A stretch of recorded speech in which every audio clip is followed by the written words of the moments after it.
ವೀಕ್ಷಕರೇ ನಮಸ್ತೆ. ಇವತ್ತು ನಮ್ಮ ಜೊತೆಗೆ ಎನ್ ಶರಣಪ್ಪ ಮೇತ್ರಿ ಅವರಿದ್ದಾರೆ. ಶರಣಪ್ಪ ಮೇತ್ರಿ ಅವರು ಆ, ಒಬ್ಬ ನಾನು ಕಂಡ ಅತ್ಯುತ್ತಮವಾದ ಸಾಹಿತಿ.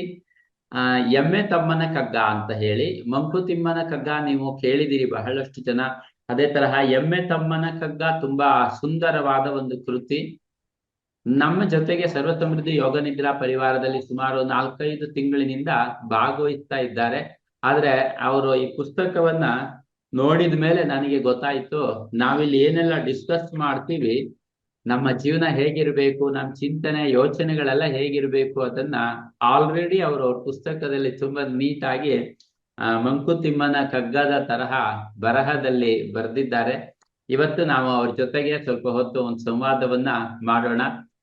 ನಮಸ್ತೆ ಶರಣಪ್ಪ ಮೇತ್ರಿ ಅವರೇ. ಆ ನಮಸ್ತೆ ತುಂಬಾ ಗುರು. ತುಂಬಾ ಸಂತೋಷ ನೀವು ಇವತ್ತು ನಮಗೋಸ್ಕರ ಸಮಯ ಕೊಟ್ಟಿದ್ದು.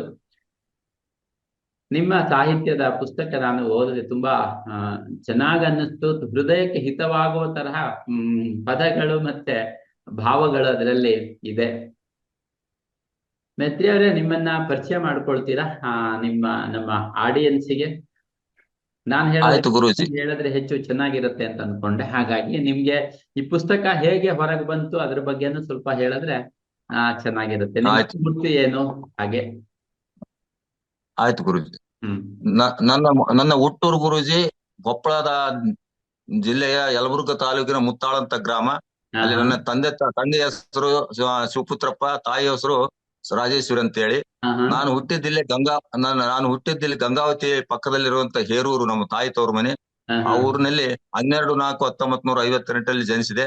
ಹಾ ಆನಂತರ 3 ವರ್ಷದ ಇರುವಾಗ ನಮ್ಮ ದೊಡ್ಡಮ್ಮ, ನಮ್ಮ ತಾಯಿಯ ಅಕ್ಕ, ಹ್ಮ್ ಆಕೆಗೆ ಮಕ್ಕಳಿರಲ್ಲ, ಹಂಪಮ್ಮ ಅಂತೇಳಿ. ಹ್ಮ್ ನನ್ನ 3 ವರ್ಷದಿಂದ ಕರ್ಕೊಂಡು ಹೋಗಿ ಮೆಟ್ರಿಯಲ್ಲಿ ಬೆಳೆಸಿದ್ಲು, ಹಂಪಮ್ಮ ಮತ್ತು ವಿರೂಪಣ್ಣ ಅಂತ ಹೇಳಿ. ಅವರ ಸಾಕು ಮಗನಾಗಿ ಬೆಳೆದಿದ್ದೇನೆ. ಹ್ಮ್ ಅವರೇ ಹ್ಮ್ ಶಾಲೆಯನ್ನು ಓದಿಸಿ ಬಿ.ಕಾಮ್ ಓದಿದೆ. ಬಿ.ಕಾಮ್ ಓದಿದ್ಮೇಲೆ ನೌಕರಿನೂ ಸಿಕ್ತು. ಈ BSNL ಅಂದ್ರೆ ಅವಾಗ PNT ಅಂತ ಇತ್ತು, ಪೋಸ್ಟಲ್ ಅಂಡ್ ಟೆಲಿಗ್ರಾಫ್ಸ್ ಅಂತ.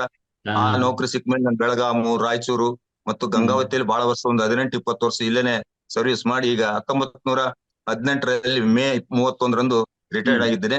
ಓಕೆ. ನನಗೆ ಮೊದಲಿಂದನೂ ಈ ಸಾಹಿತ್ಯ ಬರೆಯೋದು ಯಾವ ರೀತಿ ಪ್ರೇರಣೆ ಅಂತ, ಕಾಲೇಜ್ ಓದುವಾಗ ಹ್ಮ್ ಸರ್ವಜ್ಞನ ವಚನಗಳನ್ನು ಓದುತ್ತಾ ಓದುತ್ತಾ ಹ್ಮ್ ಪ್ರೇರಣೆ ಆಗಿ ಆ ಸರ್ವಜ್ಞನೇ ನನಗೆ ಸಾಹಿತ್ಯದ ಗುರುವಾಗಿ. ಅದೇ ರೀತಿಯಾಗಿ ನಾನು ಒಂದು 600 ತ್ರಿಪದಿಗಳನ್ನು ಮೊದಲೇ ಬರೆದಿದ್ದೇನೆ, ಬಿಲ್ವ ಹಾ ರಸಾಯನ ಅಂತೇಳಿ. ಹಾ ಅದನಂತರದಲ್ಲಿ ಚುಟುಕುಗಳು, ಈ ಜುಂಡಿರಾಜರು ಬರೀತಾರಲ್ಲ ಆ ರೀತಿ ಚುಟುಕುಗಳನ್ನು ಬರೆದಿದ್ದೇನೆ. ಹಾ ಹಾ ಆನಂತರ ಈ 3ನೇ ಪುಸ್ತಕ ಇದೆ, ಎಮ್ಮೆ ತಮ್ಮನ ಕಗ್ಗ.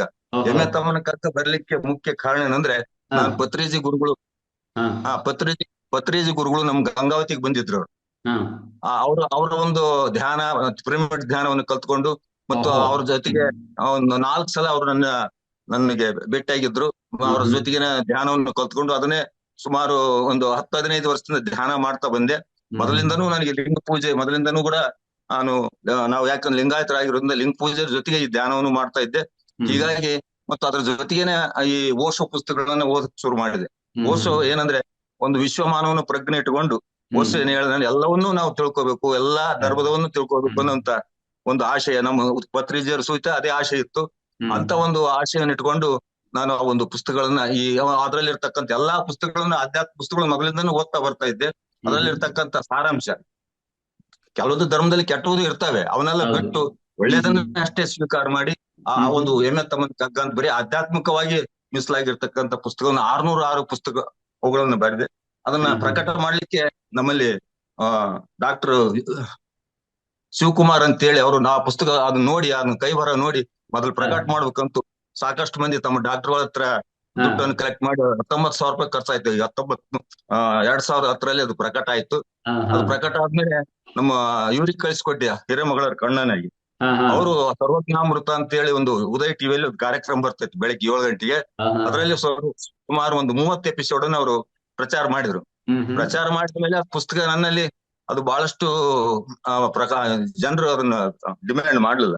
ಹ್ಮ್ ಹ್ಮ್ ತದನಂತರದಲ್ಲಿ ಸುಮಾರಿಗೆ ಮೊನ್ನೆ ಒಂದು 3 ತಿಂಗಳು ನಿಮ್ಮ ಜೊತೆಗೆ ನಾನು ಈ ಒಂದು ಕಾರ್ಯಕ್ರಮ ಮೈಂಡ್ ಸೆಟ್ ಆಯ್ತು. ಹ್ಮ್ ಆನಂತರ ಶಾಂತಿ ಅದಕ್ಕಾಗಿ ಆ ಹ್ಮ್ ಹೌದು, ಇದು ಯೋಗ ನಿದ್ರ ಮನಃಶಾಂತಿಗಾಗಿ ಈ ಯೋಗ ನಿದ್ರಾ ಕಾರ್ಯಕ್ರಮದಲ್ಲಿ, ಕಾರ್ಯಾಗಾರ. ಆ, ಹೌದು. ಆ, ಹಾ ಈ ಕಾರ್ಯಾಗಾರದಲ್ಲಿ ಭಾಗವಹಿಸಿದ ನಂತರ ಹಾ ನನ್ನಲ್ಲಿ ನೀವೇನಂದ್ರೆ, ಅದಕ್ಕೆಲ್ಲ ಕಾರಣ ನೀನೇ ಅಂತಂದು ಏನ್ ಹೇಳಿದ್ರ, ಜವಾಬ್ದಾರಿ ಅಂತ ಹೇಳಿ. ಹಾ ಹಾ ಅದೇ ರೀತಿಯಾಗಿ ನಾನು ತಾವು ಹೇಳಿದಂತ ಮೈಂಡ್ ಸೆಟ್ ಮಾಡಿ ಈ ಪುಸ್ತಕದಲ್ಲಿ ಬರಿತಾ ಮತ್ತು ಆ ರೀತಿ ಸಂಕಲ್ಪವನ್ನು ಮಾಡ್ತಾ ಹೋದೆ. ಹೀಗಾಗಿ ಈ ಪುಸ್ತಕ ಸಂಕಲ್ಪ ಮಾಡಿದ್ಮೇಲೆ ನಮ್ಮ ಗಂಗಾವತಿಯಲ್ಲಿ ಇರ್ತಕ್ಕಂತ ಒಂದು ಕಾಲೇಜ್, ದೊಡ್ಡ ಕಾಲೇಜು, ಅವರು ನನ್ನ ಕರೆದು ಆ ಹುಡುಗರಿಗೆ ಈ ಒಂದು 5 ಪುಸ್ತಕಗಳನ್ನು ಕೊಟ್ಟು ಓದಿಸಿ ಅದ್ರ ಬಗ್ಗೆ ವಿಮರ್ಶೆ ಮಾಡಿ ಮತ್ತು ನನ್ನನ್ನು ಕರೆದು ಸಂವಾದ ಮಾಡಿದ್ರು. ಸಂವಾದ ಮಾಡಿದಾಗ ಅವ್ರು ಕೇಳಿದಂತ ಪ್ರಶ್ನೆಗಳಿಗೆಲ್ಲ ನಾನು ಸಮರ್ಪಕವಾಗಿ ಉತ್ತರವನ್ನು ಕೊಟ್ಟೆ. ಹೀಗಾಗಿ ಪುಸ್ತಕ ಇತ್ತೀಚೆಗೆ ಬಹಳಷ್ಟು ಪ್ರಚಾರ ಪಡಿತಾ ಇದೆ. ಈ ಪುಸ್ತಕವನ್ನು ಓದಿದವರು ಬಹಳ ಸರಳ, ಬಹಳ, ಯಾಕಂದ್ರೆ ಏನಂದ್ರೆ ಸಂಸ್ಕೃತದ ಶಬ್ದಗಳ ಆಡಂಬರಲಿಲ್ಲ, ಓದಿ ಅರ್ಥೈಸುವುದು ಕಠಿಣವಿಲ್ಲ, ಪ್ರಾಸಗಳ ವೇಷವನ್ನು ತೊಡಿಸಿಲ್ಲ, ಪದ್ಯಕ್ಕೆ ಸುಲಭ ಸುಲಲಿತ ಸುಭಗ ಎಮ್ಮೆ ತಮ್ಮ ಅಂತ ರೀತಿಯಲ್ಲಿ ಬರೆದಿದ್ದೇನೆ. ಇದು ಬಹಳ ಜನರಿಗೆ ಇತ್ತೀಚೆಗೆ ಮತ್ತೆ ಈ ಒಂದು ಕಾರ್ಯಕ್ರಮ ನಿಮ್ ಜೊತೆಗೆ ಕಾರ್ಯಕ್ರಮ ಮಾಡಿದ ನಂತರ ಸುಮಾರು ಈಗ ಒಂದು 50-56 ದಿನ ಒಂದೊಂದು ಅದರ ಬಗ್ಗೆ ವಿವರಣೆಯನ್ನು, ನಿಮ್ಮ ಒಂದು ಜ್ಞಾನ ಇವೇನು ಕೊಟ್ಟರೆ ನಮ್ಮಲ್ಲಿ ಅಂತ ಜ್ಞಾನ ಇದೆ ಒಳಗಂತೇನೆ, ಅದೇ ರೀತಿಯಾಗಿ ಆ ಒಂದು ಚುಟುಕುಗಳನ್ನ ಅವು 4 ಸಾಲಿನ ಇರತಕ್ಕಂಥವನ್ನ ಸುಮಾರು ಒಂದು ಪೇಜ್ ಅಷ್ಟು ಅದರಲ್ಲಿ ವಿವರಣೆ ಮಾಡಿ ಆಗ್ತಾ ಇದ್ದೀನಿ. ಇತ್ತೀಚೆಗೆ ಜನರಿಗೆ ಅದು ಬಹಳಷ್ಟು ಮನಮುಟ್ಟುವಂತೆ ಮುಟ್ತಾ ಇದೆ, ಬಹಳಷ್ಟು ಅದಕ್ಕೆ ರಿಯಾಕ್ಷನ್ ಬರ್ತಾ ಇದೆ. ತಮ್ಮ ಒಂದು ಕರುಣೆ ನಿಜವಾಗಿ ಈ ಒಂದು ಕಾಲ ಬೇಕಾಗಿತ್ತೇನೋ, ತಮ್ಮ ಒಂದು ಆಶೀರ್ವಾದದಿಂದ ಈ ಪುಸ್ತಕ ಎಲ್ಲ ಕಡೆಗೆ ಪ್ರಚಾರ ಆಗ್ತದೆ. ನಿಜವಾಗಿ ಈ ಸರ್ವ ಸಮೃದ್ಧಿ ಪರಿವಾರ ಏನಿದಿಲ್ಲ ನನಗೆ ಬಹಳಷ್ಟು ಒಂದು ಪ್ರಚಾರವನ್ನ, ಮತ್ತು ಮೊನ್ನೆ ನಾನು ಕಾರ್ಯಕ್ರಮಕ್ಕೆ ಬಂದ ಕೂಡ AMC ಕಾರ್ಯಕ್ರಮ ಬಂದ ಕೂಡ ಎಲ್ಲರೂ ನನ್ನನ್ನು ಬಹಳ ಪ್ರೀತಿ ಮಾಡಿದ್ರು. ತಾವೆಲ್ಲರೂ ತಮ್ಮ ಪ್ರೀತಿಗೆ ನಾನು ಚಿರಋಣಿ. ಈ ಪುಸ್ತಕ ಇನ್ನೂ ಪ್ರಕಟ ಆಗ್ತದೆ, ಇನ್ನೂ ಮತ್ತೆ ಮರುಮುದ್ರಣವನ್ನು ಪಡಿತದೆ. ತಮ್ಮ ಒಂದು ಆಶೀರ್ವಾದ ಇರಲಿ ಅಂತೇಳಿ ನಾನು ತಮ್ಮಲ್ಲಿ ನಮಸ್ತೆ. ತುಂಬಾ ಸಂತೋಷ ಶರಣಪ್ಪ ಸರ್, ನಿಮ್ಮ ತರದವರು ಇರೋದು ನಮ್ಮ ಸರ್ವ ಸಮೃದ್ಧಿ ಯೋಗ ನಿದ್ರಾ ಪರಿವಾರಕ್ಕೆ ಒಂದು ದೊಡ್ಡ ಶಕ್ತಿ ಇದ್ದ ಹಾಗೆ. ಇವಾಗ ನೀವು ಸರ್ವ ಸಮೃದ್ಧಿ ಯೋಗ ನಿದ್ರಾ ಪರಿವಾರಕ್ಕೆ ಸೇರ್ಕೊಂಡಿದ್ ಯಾವಾಗ, ಒಂದು ಅಂದಾಜು ನೆನಪಿದ್ಯಾ? ಸುಮಾರು ಜೂನ್ ತಿಂಗಳಲ್ಲಿ ಸೇರ್ಕೊಂಡು ಗುರುಜಿ. ಒಂದು ಆರೋಹಣ ಅನ್ನುವಂತ ಒಂದು ಸರ್ಟಿಫಿಕೇಟ್ ಕೂಡ ಕೊಟ್ಟಿದ್ದೀರಿ. ತದನಂತರ ಮೊನ್ನೆ AMC ಮೊನ್ನೆ 20ನೇ ತಾರೀಕು AMC ಕೂಡ ಬಂದಿದ್ದೆ. ಮತ್ತೆ ನಿಮ್ಮ ಒಂದು ಮಾರ್ಗದರ್ಶನ ನಮಗೆ ಸದಾ ಇರಲಿ, ತಮ್ಮ ಆಶೀರ್ವಾದ ನಮ್ಮ ಮೇಲಿರ್ಲಿ, ನಮ್ಮ ಒಂದು ಬರಹಕ್ಕೆ ಸ್ಫೂರ್ತಿಯಾಗಿ ತಾವು ನಮ್ಮಿಂದ ಬೆನ್ನಿಂದ ಇರಬೇಕು ಅಂತೇಳಿ ತಮ್ಮಲ್ಲಿ ನಿಮಗೆ ನಮ್ ಜೊತೆಗೆ ತುಂಬಾ ಜನ ವೀಕ್ಷಕರಿದ್ದಾರೆ. ನನಗೆ ನಿಮಗೆ ಒಂದು ಐಡಿಯಾ ಇರಬಹುದು, ವೀಕ್ಷಕರಿಗೆ ಅವರ ಅನುಕೂಲಕ್ಕಾಗಿ ನಿಮ್ಮ ಸರ್ವ ಸಮೃದ್ಧಿ ಯೋಗ ನಿದ್ರಾ ಪರಿವಾರಕ್ಕೆ ಬಂದ ಮೇಲೆ ನಿಮ್ಗೆ ಯಾವ ತರಹ ಪ್ರಯೋಜನವಾಯ್ತು, ಏನು ಬೆನಿಫಿಟ್ಸ್ ಆಯ್ತು ಅಂತ ಹೇಳ್ಬೋದಾ? ಸ್ವಲ್ಪ ಸಂಕಲ್ಪ ಅಂತ ಹೇಳಿದ್ರಿ, ಹಂಗಂದ್ರೆ ಏನು ಎಲ್ರಿಗೂ ಗೊತ್ತಿಲ್ವಲ್ಲ, ಹಾಗಾಗಿ ಆ ತರದ್ದೆಲ್ಲ. ಸಂಕಲ್ಪ ಅಂದ್ರೆ ನಮ್ಮಲ್ಲಿ ಎಲ್ಲದೂ ಇರ್ತದೆ, ಪ್ರತಿಯೊಂದಕ್ಕೂ ನಾವೇ ಕಾರಣ. ನಾವು ಯಾವ ರೀತಿ ಆಲೋಚನೆ ಮಾಡ್ತೀವೋ ಅದೇ ರೀತಿಯಾಗಿ ನಮ್ಮ ಮುಂದೆ ಮ್ಯಾನಿಫೆಸ್ಟ್ ಆಗ್ತದಂತ ಹೇಳಿದ್ರಿ. ಆದ ಕಾರಣ ನಾನು ದಿನನಿತ್ಯ ಏನ್ ಮಾಡಿದೆ, ನನ್ನ ಪುಸ್ತಕ ಇಡೀ ಕರ್ನಾಟಕ ತುಂಬಾ ಎಲ್ಲ ಪ್ರಚಾರ ಆಗುತ್ತದೆ, ನನ್ನ ಪುಸ್ತಕಕ್ಕೆ ಬೇಡಿಕೆ ಬರುತ್ತದೆ. ಈ ರೀತಿಯಾಗಿ ನಾನು ಬರಿತಾ ಮತ್ತು ಅದರಂತೆ ದಿನನಿತ್ಯ ಅದನ್ನು ಓದ್ತಾ ಓದಿದಂತೆಲ್ಲ ಈಗ ಅದು ಹೆಚ್ಚಿನ ಪ್ರಚಾರವನ್ನು ಪಡಿತಾ ಇದೆ.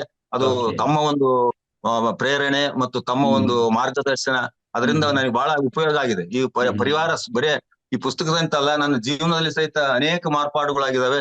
ನನ್ನಲ್ಲಿರ್ತಕ್ಕಂಥ ಅಹಮ್ಮು ತೊಲಗಿ ಹೋಗಿದೆ ಮತ್ತು ಜ್ಞಾನ ಹೆಚ್ಚಾಗಿದೆ. ನಿಜವಾಗಿ ಈ ಒಂದು ಕಾರ್ಯಕ್ರಮ ಸೇರಿದ ಮೇಲೆ ನಾನು ಪುಸ್ತಕ ಬರಿತಾ ಇದ್ದೆ, ಆದ್ರೆ ಅದ್ರ ವಿವರಣೆ ಕೂಡ ಬರೆಯೋದಕ್ಕಂತ ಒಂದು ಶಕ್ತಿ ಇವತ್ತು ಸರ್ವಜ್ಞನು ಆ ಒಂದು ವಚನಗಳನ್ನು ಕೂಡ ವಿವರಣೆ ಮಾಡಿ ಆಗ್ತದೆ. ಕೆಲವೊಂದು ಗೂಢಾರ್ಥಗಳು ಇರ್ತವೆ, ಅವನ್ನೆಲ್ಲ ಬಿಡಿಸಿ ನಾನೇ ಬರೆದಂತ ಕವಿತೆ ಇರ್ಬೋದು ಮತ್ತು ಬೇರೆಯವರು ಬರೆದಂತ ಕವಿತೆ ಇರ್ಬೋದು, ಅವನ್ನ ವಿಮರ್ಶವಾಗಿ ಬರಿತಕ್ಕಂತ ಒಂದು ಶಕ್ತಿ ಈ ಒಂದು ಪರಿವಾರಕ್ಕೆ ಸೇರಿದ ಮೇಲೆ ನನಗೆ ಇನ್ನಷ್ಟು ವೃತ್ತಿಯಾಗಿದೆ. ನಿಜವಾಗಿ ಇಂತ ಒಂದು ಪರಿವಾರಕ್ಕೆ ಎಲ್ಲರೂ ಸೇರಿದ್ರು ಅವರವರ ತಮ್ಮ ವೈಯಕ್ತಿಕವಾಗಿ ಪರ್ಸನಲ್ ಆಗಿ ದೊಡ್ಡ ಮಟ್ಟಕ್ಕೆ ಬೆಳಿತಾರೆ ಅನ್ನುವಂತ ನಂಬಿಕೆ ನನ್ನಲ್ಲಿದೆ. ತುಂಬಾ ಸಂತೋಷ. ಅಂದ್ರೆ ಸಂಕಲ್ಪ ಅಂದ್ರೆ ನಮ್ಮ ಮನಸ್ಸಿನಲ್ಲಿ ಆಲ್ರೆಡಿ ಇರುತ್ತೆ, ಏನು ಬೇಕಾಗಿದೆ ನಮ್ಗೆ ಅನ್ನೋದನ್ನ ನಮ್ಮ ಮನಸ್ಸಿನಲ್ಲಿ ಖಾತ್ರಿ ಮಾಡ್ಬೇಕಂತನ ಬರೆಯೋದ್ರಿಂದ ಅಲ್ವಾ? ಹೌದು ಗುರುಜಿ. ತುಂಬಾ ಸಂತೋಷ. ವೀಕ್ಷಕರೇ, ಇದು ಶರಣಪ್ಪ ಮೇತ್ರಿ ಅವರ ಒಂದು ಎಕ್ಸ್ಪೀರಿಯನ್ಸ್. ಅಂದ್ರೆ ನಮಗೆ ಏನ್ ಬೇಕು ಅನ್ನುವುದನ್ನ ನಮ್ಮ ಮನಸ್ಸಿನಲ್ಲಿ ಸ್ಪಷ್ಟಪಡಿಸಿಕೊಂಡ್ರೆ ಸಹಜವಾಗಿ ಅವಕಾಶಗಳು ಒದಗಿ ಬರುತ್ತೆ ಅನ್ನೋದನ್ನ ಅವರು ಶೇರ್ ಮಾಡ್ತಾ ಇದ್ದಾರೆ. ಸೊ ಈ ಒಂದು ಪ್ರಯೋಜನವನ್ನ ಪ್ರತಿಯೊಬ್ರು ಕೂಡ ಬಳಸಿಕೊಳ್ಳಬಹುದು. ಸರಳವಾಗಿ ನಮಗೆ ಏನ್ ಬೇಕಾಗಿದೆ ಅನ್ನುವುದರ ಕಡೆಗೆ ಚಿಂತನೆಯನ್ನ ಮಾಡುವುದು, ಏನ್ ಬೇಕಾಗಿಲ್ಲ ಅದನ್ನ ಚಿಂತನೆ ಮಾಡದೇ ಇರುವುದು, ಇಷ್ಟು ಮಾಡಿದ್ರೆ ನಮ್ಮ ಶಕ್ತಿ ತುಂಬಾ ಜಾಸ್ತಿ ಆಗುತ್ತೆ. ಸಾಧಾರಣವಾಗಿ ನಾವು ನಮಗೆ ಏನ್ ಬೇಕು ಅನ್ನುವುದನ್ನು ಯೋಚನೆ ಮಾಡುವುದ್ರ ಬದಲು ಏನು ಬರಬಾರದು ಅನ್ನುವುದನ್ನು ಯೋಚನೆ ಮಾಡ್ತೀವಿ. ಆರೋಗ್ಯ ಬರಬೇಕು ಅಂತ ಯೋಚನೆ ಮಾಡುವುದ್ರ ಬದಲು ಕಾಯಿಲೆ ಬರಬಾರದು ಅಂತ ಯೋಚನೆ ಮಾಡ್ತಾ ಇರ್ತೀವಿ. ನಮ್ಮ ಗುರುಗಳು ಇದನ್ನ ತುಂಬಾ ಚೆನ್ನಾಗಿ ನಮ್ಗೆ ಕಲಿಸಿಕೊಟ್ಟಿದ್ದು. ಈ ತರಹ 100 ಜನ ಪ್ರಯೋಜನ ಪಡ್ಕೊಳ್ತಾ ಇದ್ದಾರೆ ಮನಸ್ಸಿನ ಒಂದು ಸ್ಥಿತಿಯನ್ನ ಬದಲು ಮಾಡಿಕೊಳ್ಳುವ ಮೂಲಕ. ನೀವು ಕೂಡ ಇದರಲ್ಲಿ ಭಾಗವಹಿಸಬಹುದು. ನಮ್ಮ ತರಗತಿಗಳಲ್ಲಿ ಭಾಗವಹಿಸಲಿಕ್ಕೆ ಬೇಕಾಗಿರುವ ಲಿಂಕ್ ವಿಡಿಯೋದಲ್ಲಿ ಡಿಸ್ಕ್ರಿಪ್ಷನ್ ನಲ್ಲಿ ಇದೆ. ಮತ್ತೆ ಶರಣಪ್ಪ ಮೇತ್ರಿ ಅವರದ್ದು ಪುಸ್ತಕಗಳು ಅವರ ಸಂಪರ್ಕಕ್ಕೆ ಬರಬೇಕು. ಅವರ ಇಂತಹ ಪುಸ್ತಕಗಳನ್ನ ನೀವು ಕೂಡ ತರಿಸಿಕೊಳ್ಬೇಕಂದ್ರೂ ಕೂಡ ಅವರ ಕಾಂಟ್ಯಾಕ್ಟ್ ಕೂಡ ಕೆಳಗಡೆಯಲ್ಲಿ ಡಿಸ್ಕ್ರಿಪ್ಷನ್ ನಲ್ಲಿ ಹಾಕಿದ್ದೀನಿ. ಬಳಸಿಕೊಳ್ಳಿ. ಮತ್ತೆ ಮುಂದಿನ ದಿವಸಗಳಲ್ಲಿ ಭೇಟಿಯಾಗೋಣ.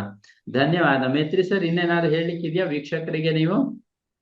ಏನಾದ್ರು ಗುರುಜಿ, ಈ ಪುಸ್ತಕವನ್ನು ಓದೋದ್ರಿಂದ 108 ಪುಸ್ತಕಗಳು, ಅದು ಸರಳವಾಗಿ ಸುಲಭವಾಗಿ ಎಲ್ಲ ಆಧ್ಯಾತ್ಮದ ವಿಚಾರಗಳನ್ನ ಹೇಳ್ಕೊಟ್ಟಿ. ನೀವು ಸರ್ವ ಸಮೃದ್ಧಿ ಪರಿಹಾರ ಅಂತ ಏನ್ ಹೇಳ್ತಿರಲ್ಲ, ಅದರಲ್ಲಿರ್ತಕ್ಕಂಥ ಎಲ್ಲ ಅಂದ್ರೆ ಇಲ್ಲಿ ವಿಶ್ವ ಮಾನವನ ಪ್ರಜ್ಞೆ, ನಾವು ಇಡೀ ವಿಶ್ವ ಮಾನವರನ್ನ ಎಲ್ಲರನ್ನೂ ಪ್ರೀತಿಸ್ಬೇಕು.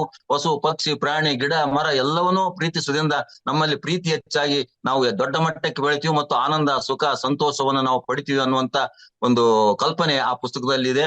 ಅದನ್ನ ಕೊಂಡು ಓದ್ತರಿಗೆ ಆ ಒಂದು ಭಗವಂತ ಆ ಒಂದು ಅವ್ರಿಗೆ ಶಕ್ತಿಯನ್ನು ಕೊಡ್ಲಿ ಅಂತ ಹೇಳಿ ಬೇಡಿ ನಾನು ನನ್ನ ಮಾತನ್ನ ಮುಗಿಸ್ತೇನೆ ಗುರುಜಿ. ವಂದನೆಗಳು. Thank you. ಧನ್ಯವಾದ ಸರ್. ನಮಸ್ತೆ.